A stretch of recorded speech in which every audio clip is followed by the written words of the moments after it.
Hello, as you will be aware, in the past 5-6 weeks, I've been working on creating or campaigning for an NHS protocol.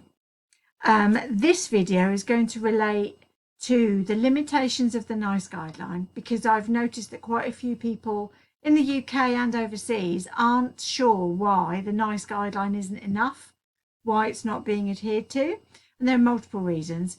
So I'm just going to go into it a little bit and hopefully you'll understand why I'm now thinking we need to target specific integrated care boards. They used to be known as CCGs, ICBs is what they're known as now, and health boards in Wales. I'm not quite sure what they're called in Scotland. I'm not currently working in Scotland or Northern Ireland. This non-adherence to the NICE guideline is an issue.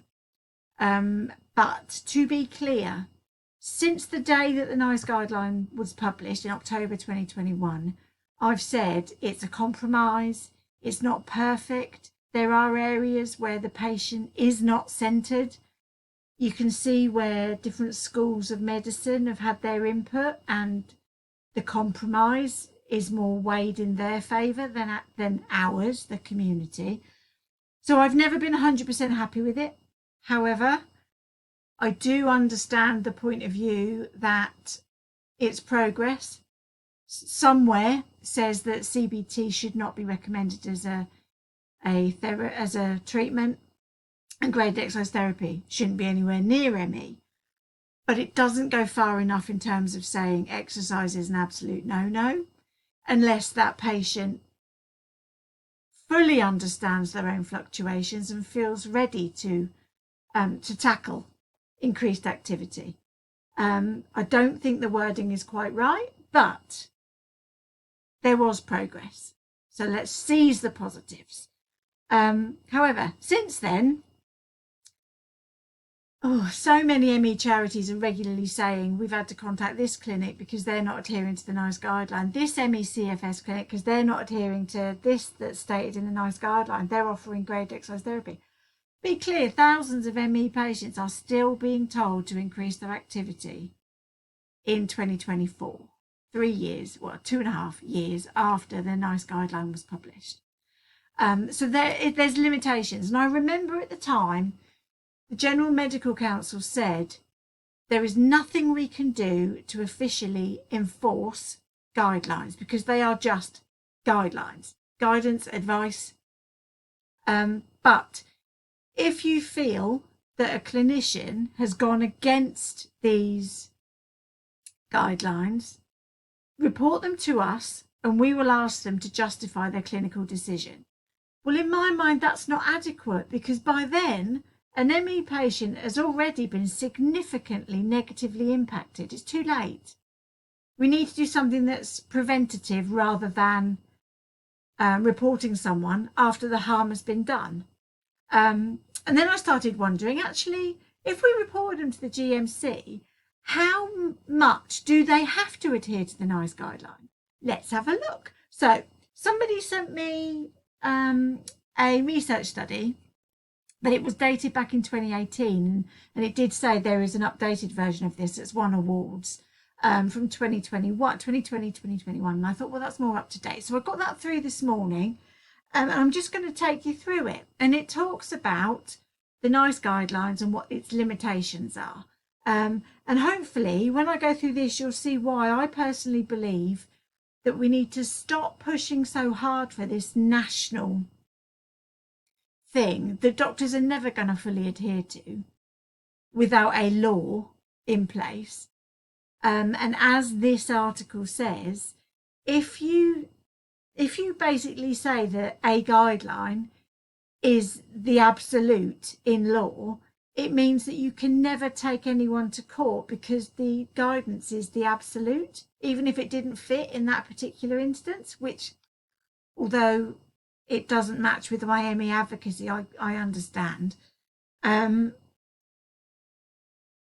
so I'm going to go through this research paper, so bear with me. So this is it. It was written by David Metcalf, Carol Pitkeithy, and Jonathan Herring. It's from 2020-2021, and this is the latest version. So if I scroll down, so in the introduction, it says healthcare professionals are expected to deliver care that is consistent with clinical guidelines. In this article, we show that the English courts are increasingly willing to be persuaded by written guidelines when determining the standard of care in cases of alleged clinical negligence. And then further down, however, we argue that written guidelines are still only one element that the court should consider when determining the standard of care. It is possible to deliver perfect care that deviates from professional guidelines and even to deliver negligent care by uncritically following a guideline that is flawed.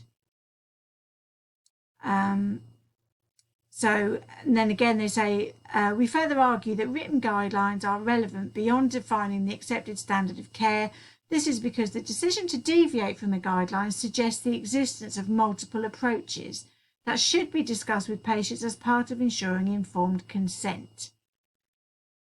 It says, it is therefore likely that written guidelines will become an even more prominent feature of the medico-legal landscape in future years. So clinical guidelines aim to reduce unnecessary variation, help clinicians make evidence-based decisions and ultimately improve patient outcomes. However, clinical practice often diverges from recommendations made by professional bodies, as was the case with the compromise with the NICE guideline. Possible reasons for low guideline uptake include logistical barriers, local policies, clinician preference, varying interpretations of study data, and the availability of multiple acceptable solutions to a single problem. A further possibility is a lack of capacity to keep abreast of all guidelines. I would also argue, specifically with CFS, the false beliefs of medics come into this, which is why so many people with severe and very severe ME end up being sectioned, because medics falsely believe that it's a psychological and purely psychological disease. On this page it says, however, Bolam has been revised over the past 20 years, most notably by Bolitho in 1996, in which the House of Lords found that the minimum standard of care is a question of law to be determined by the court rather than other doctors. According to Lord Brown Wilkinson, the court has to subject the expert medical evidence to scrutiny and to decide whether the practice is reasonable. The issue of reasonableness is for the court and not the medical profession. This move towards an objective test for determining the minimum standard of care has enhanced the significance of clinical guidelines. The courts have since shown increasing willingness to follow national guidelines when determining the legal standard of care.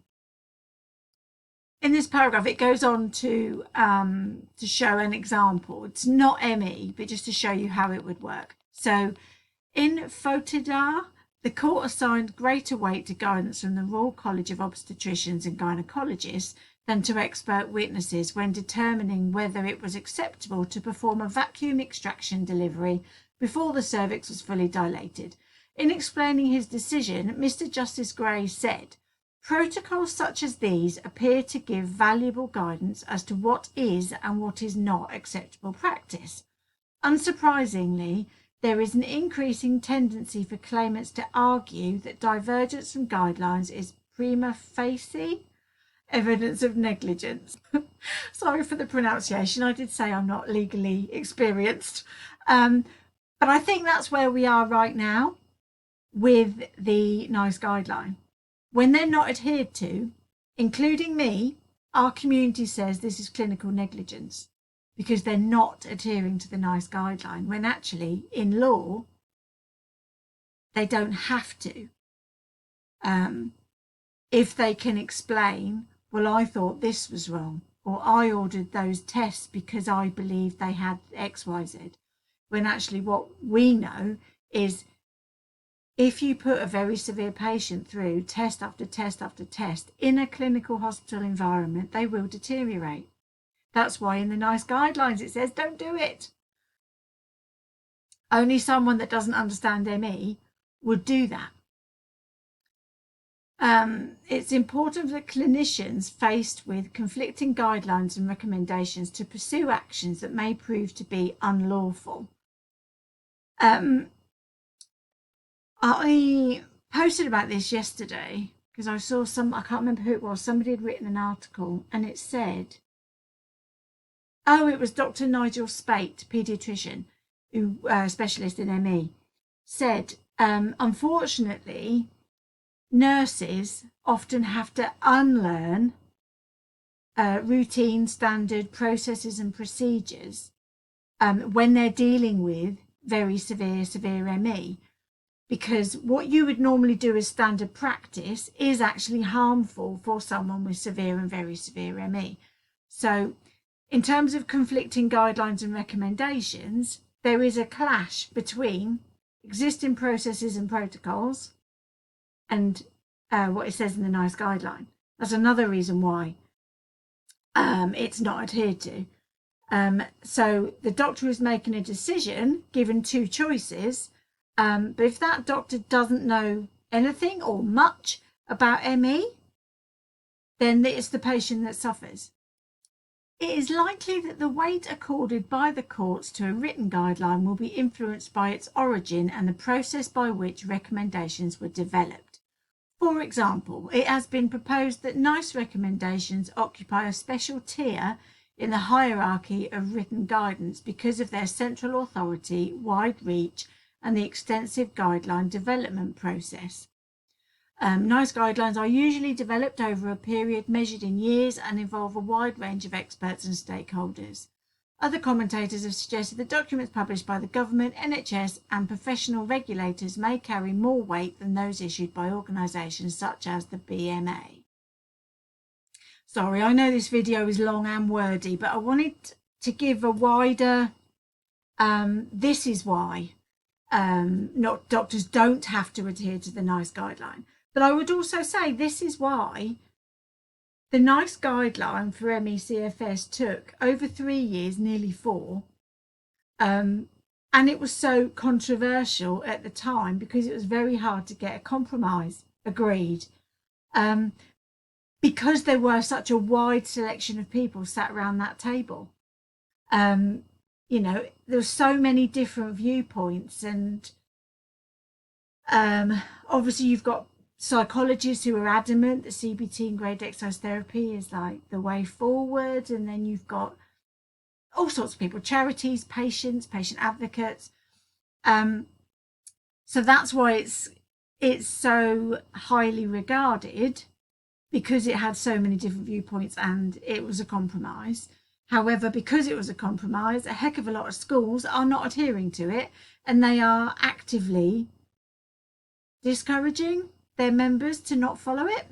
So yeah, so there are hindrances. So in terms of this protocol, local,